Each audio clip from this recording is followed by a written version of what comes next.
చాలామందికి ఇంకా గుర్తుండే ఉంటుంది. గుర్తుండకపోవడానికి అదేమైనా ఆషామాషి వ్యవహారమా? ఆంధ్రప్రదేశ్లో మిన్ను విరిగి మీద పడిపోయింది అన్నంత హడావిడి జరిగింది. ఇదంతా దేని గురించి అంటే ఋషికొండ భవనాల గురించి. ఋషికొండలో ఏపీ టూరిజం డిపార్ట్మెంట్ పరిధిలో ఉన్నటువంటి నిర్మాణాలని తొలగించి అక్కడ విశాలమైనటువంటి భవనాల నిర్మాణానికి జగన్మోహన్ రెడ్డి సర్కారు పూనుకుంది.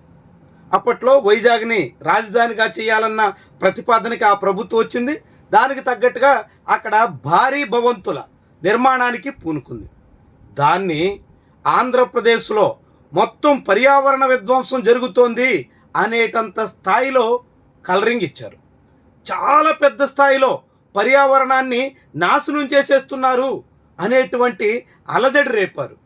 ఋషికొండలో కడుతున్నటువంటి భవనాల ద్వారా ఆంధ్రప్రదేశ్కి తీరని అన్యాయం జరిగిపోతుంది అని చెప్పుకొచ్చారు. చెప్పుకురావడమే కాదు, స్వయంగా జనసేన పార్టీ అధినేత పవన్ కళ్యాణ్ అక్కడికి వెళ్ళి చాలా హడావిడి చేశారు. ఇప్పుడు డిప్యూటీ స్పీకర్గా ఉన్న రఘురామకృష్ణరాజు కోర్టులో కేసుల మీద కేసులు వేశారు. అలా చాలా పెద్ద హంగామా జరిగింది. చివరికి ఋషికొండ భవనాల నిర్మాణం అయితే పూర్తయింది. 2 ఏళ్ల తర్వాత కూడా ఇప్పుడు ఆ భవనాల్ని కూటమి ప్రభుత్వం ఏం చెయ్యాలో పాలుపోక అలాగే వృధాగా వదిలేస్తున్న పరిస్థితి చూస్తున్నాం.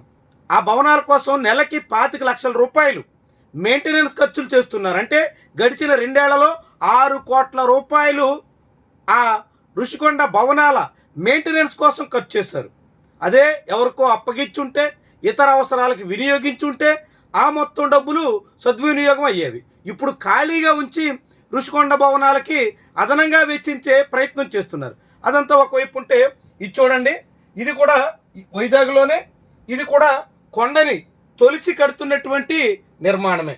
చూడండి, వైజాగ్లో బీచ్ కానుకొని కొండ ప్రాంతంలో ఆ కొండను తొలగించి, ఆ కొండ మీద ఉన్నటువంటి పచ్చని చెట్లు, ఇతర పర్యావరణం అంతా తొలగించి అక్కడ చేపట్టినటువంటి నిర్మాణాల పరిస్థితి. ఇది యూనిటీ మాల్ కోసం చేస్తున్నటువంటి ప్రయత్నం. చూడండి, కొండ సేమ్ ఋషికొండ మాదిరిగానే ఇక్కడ కూడా ఈ మొత్తం ప్రాంతాన్ని అప్పుడు గుండు కొట్టేస్తున్నారు కదా, అదే రీతిలో గుండు కొట్టి ఇక్కడ నిర్మాణం చేస్తున్నారు. దీన్ని యూనిటీ మాల్ అని పిలుస్తున్నారు. కేంద్ర ప్రభుత్వం నిర్మించబోతున్నటువంటి యూనిటీ మాల్ కోసం అదే వైజాగ్లో, అదే సముద్ర తీరాన ఋషికొండకి చేరువలో ఇలాంటి నిర్మాణ కార్యకలాపాలు సాగుతున్నాయి.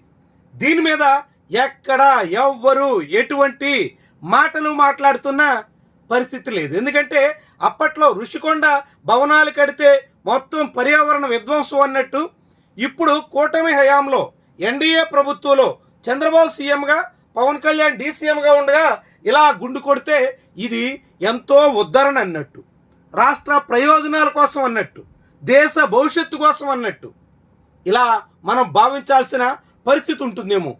అప్పట్లో ఈ నిర్మాణాల కోసం భారీగా మొత్తాన్ని కొండనంతా ధ్వంసం చేసేశారు అని ప్రచారం చేసినటువంటి వాళ్ళ పాలనలోనే ఇప్పుడు యూనిటీ మాల్ నిర్మాణం సాగుతోంది.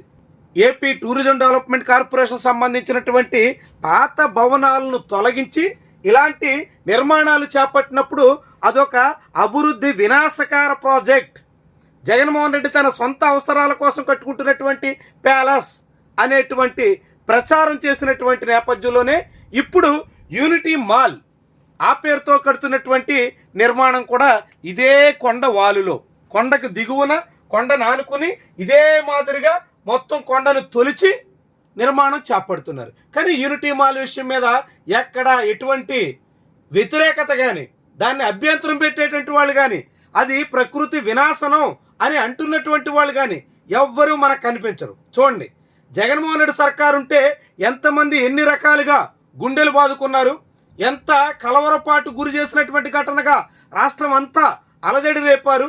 ఇప్పుడు చంద్రబాబు పాలనలో అదే తీరున నిర్మాణాలు చేస్తుంటే ఎక్కడ ఎటువంటి సందడి కానీ, ఎటువంటి చప్పుడు కానీ, ఎటువంటి అభ్యంతరం కానీ, ఆందోళన కానీ, అలజడి కానీ ఏది లేకుండా ఎలా సాగిపోతుందో చూడండి. ఇది ఆంధ్రప్రదేశ్లో రాజకీయ వ్యవహారాలే కాదు, రాజకీయాలతో ముడిపడినటువంటి మీడియా తీరును కూడా చాటుతున్నటువంటి విషయం. పర్యావరణవేత్తల ధోరణి కూడా అధికారంలో ఉన్నటువంటి వాళ్ళని బట్టి ఎలా ఉంటుందో చాటేటువంటి అంశం. మరి అయినా విపక్ష వైఎస్ఆర్సీపీ ఇప్పుడెందుకు పల్లెత్తు మాట మాట్లాడలేకపోతుంది?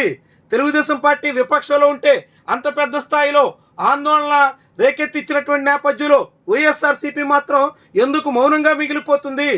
ఇది చాలా ముఖ్యమైనటువంటి ప్రశ్న. ఇది మరోసారి వైఎస్ఆర్సీపీ బలహీనతలను కూడా చాటుతున్నటువంటి అంశంగా మనం చెప్పాల్సి ఉంటుంది.